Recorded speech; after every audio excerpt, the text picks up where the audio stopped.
আসসালামু আলাইকুম। আশা করি সবাই অনেক বেশি ভালো আছেন। আজকে শেয়ার করব খুবই মজাদার আর খুব বেশি হেলদি একটা রেসিপি, স্যুপ নুডলস। আর এই স্যুপ নুডলসটা তৈরি করেছি খুবই কম উপকরণ দিয়ে, যা নাকি আপনাদের হাতের নাগালেই আছে। আর এটা যে কত বেশি টেস্টি তৈরি না করলে বুঝতেই পারবেন না। খুব বেশি তাড়াহুড়া থাকলে কিন্তু ঝটপট এই স্যুপ নুডলসটা তৈরি করেই ফেলতে পারেন। তো চলুন কিভাবে তৈরি করতে হয় দেখে নিই পুরো প্রস্তুত প্রণালী। শুরুতেই যা যা দরকার হবে, এখানে আমি নিয়েছি হাফ কাপ পরিমাণ মটরশুঁটি, হাফ কাপ পরিমাণ গাজর, আর নিয়েছি হাফ কাপ পরিমাণ আলু, আর নিয়েছি হাফ কাপ পরিমাণ চিকেন। দেখেই বুঝতে পেরেছেন ছোট ছোট করে কিউব করে কেটে নিয়েছি। এখন চলে যাব মূল রেসিপিতে। চুলোতে একটা প্যানে আমি 1 টেবিল চামচ পরিমাণ রান্নার তেল দিয়ে দিচ্ছি। আপনারা চাইলে এখানে বাটারও ব্যবহার করতে পারেন, তবে তেলের পরিমাণটা কিন্তু একটু কমই দিতে হবে। দিয়ে দিলাম 1 কোয়া রসুন কুচি। এখন আমি রসুনটা হালকা ব্রাউন হয়ে এলে চিকেনটাকে দিয়ে দিচ্ছি। চিকেনটাকে দিয়ে 1-2 মিনিটের মতো হালকাভাবে একটু ভেজে নিতে হবে। খুব বেশি ভাজার দরকার নেই। হালকা একটা ব্রাউন ভাব যখন চলে আসবে তখনই বুঝে নিতে হবে চিকেনটা ভাজা হয়ে গিয়েছে। এখন অ্যাড করে দিচ্ছি আলু, গাজর আর মটরশুঁটি।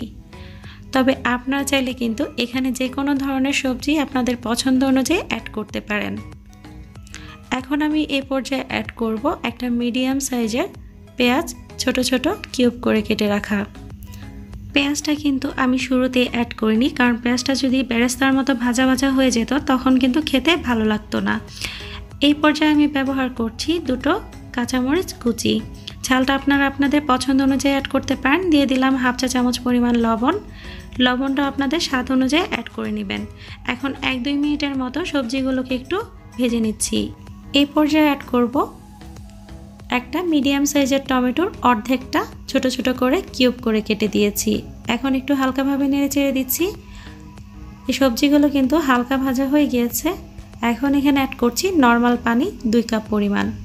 পানির পরিমাণটা একটু বাড়িয়ে দিতে হবে, কারণ নুডলসটাও সিদ্ধ হবে আর সবজিগুলো কিন্তু সিদ্ধ হবে।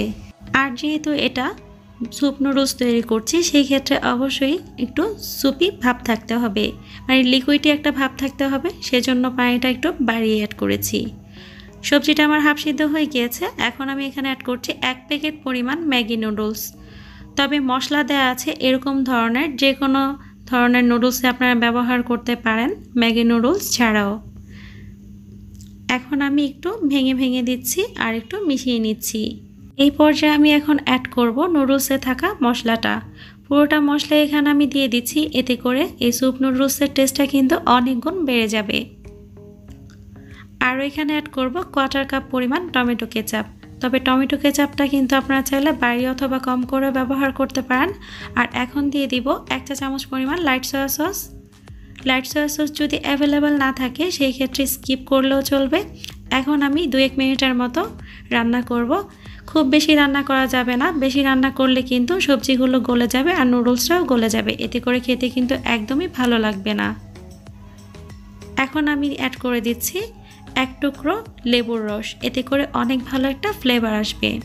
এখন 2-1 মিনিটের মতো এই নুডলসটাকে রান্না করব পুরোপুরি সিদ্ধ হওয়ার আগ পর্যন্ত। তবে এই নুডলসটা রান্না করার ক্ষেত্রে আপনারা চাইলে চিকেনটা ছাড়াও রান্না করতে পারেন, তাতেও কিন্তু অনেক বেশি ভালো লাগবে। নামানোর আগে এখানে আমি অ্যাড করলাম 1 চা চামচ পরিমাণ ধনিয়া পাতা কুচি। এটাও চাইলে আপনারা স্কিপ করতে পারেন, তবে ধনিয়া পাতা কুচিটা ব্যবহার করলে অনেক ভালো একটা ফ্লেভার আসে। নামানোর আগে আপনারা চাইলে একটা ডিম খুব ভালোভাবে ফেটিয়ে এখানে অ্যাড করে দিতে পারেন, তাতেও কিন্তু অনেক ভালো একটা টেস্ট আসবে। অথবা চিকেন, ডিম কোনো কিছু ছাড়াও আপনারা মাত্র সবজি দিয়েও তৈরি করে ফেলতে পারেন, তাতেও কিন্তু বেশ ভালো লাগবে।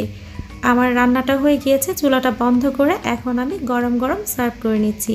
তবে আপনারা যদি একটু বেশি পরিমাণ স্যুপটা খেতে চান সেই ক্ষেত্রে পানির পরিমাণটা আরও একটু বাড়িয়ে দিতে পারেন।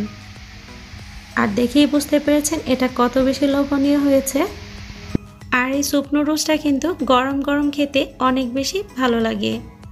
আর এই পুরোটা রান্না শেষ করতে আমার সময় লেগেছে 6 থেকে 7 মিনিট। আর উপকরণ কী কী প্রয়োজন হয় তা তো দেখেই বুঝতে পেরেছেন, সবই কিন্তু আমাদের হাতের নাগালে। আর এটা যেহেতু খুব হেলদি একটা খাবার, বাচ্চারা যেহেতু খুব বেশি সবজি খেতে পছন্দ করে না, তাই এইভাবে রান্না করে দেখবেন। আশা করি ছোট বড় সবাই অনেক বেশি পছন্দ করবে।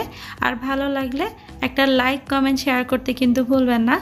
আর আমাকে সাপোর্ট করার জন্য আমার চ্যানেলটিকে সাবস্ক্রাইব করার অনুরোধ থাকবে। আর এরকম নিত্য নতুন রেসিপি পাওয়ার জন্য চ্যানেলটিকে সাবস্ক্রাইব করে পাশে থাকা বেল আইকনটিতে ক্লিক করে রাখবেন। এতে করে যখনই আমি নতুন কোনো রেসিপি আপলোড করব তা চলে যাবে আপনাদের নোটিফিকেশনে। রেসিপিটি দেখার জন্য সবাইকে অনেক বেশি ধন্যবাদ। ভালো থাকবেন সবাই। কথা হবে নতুন কোনো রেসিপি নিয়ে। সেই পর্যন্তই আল্লাহ হাফেজ।